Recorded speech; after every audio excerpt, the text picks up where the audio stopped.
আজকের এই ঠান্ডা দিনে আবহাওয়াটা অনেক ঠান্ডা, ঠান্ডার তালে তালে মানুষের মনটাও যদি হয়ে যায় ঠান্ডা, তাহলে তার কোনো তুলনায় নেই।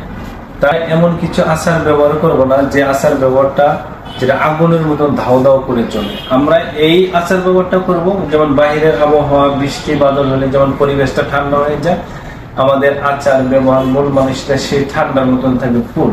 আর এই কুল জিনিসটা এমন একটা জিনিস যেটা মানুষের জীবনে নিতান্ত প্রয়োজন, এবং এই প্রয়োজন এটা মানুষের জীবনে এতভাবে জড়িত। ভালো থাকতে হলে অবশ্যই কুল থাকতে হবে, এবং পরিবেশ যেমন ঠান্ডা সেরকম মানুষের মন মানুষও ঠান্ডা রাখতে হবে। তাই আমরা যারা সামাজিক ভাবে চলাফেরা করি, একে অপরের সাথে মিশি, আমরা যেন সেই ধাও ধাও আগুনের মতো গর্জে না উঠি, আমরা যেন কুলের মতন ঠান্ডা হয়ে নিশ্চুপ ভাবে আমরা সামান দিকে এগিয়ে যেতে পারি, সে প্রত্যাশা করে আমার মনে হয় যারা আগাইছে তারাই সফলতা অর্জন করেছে।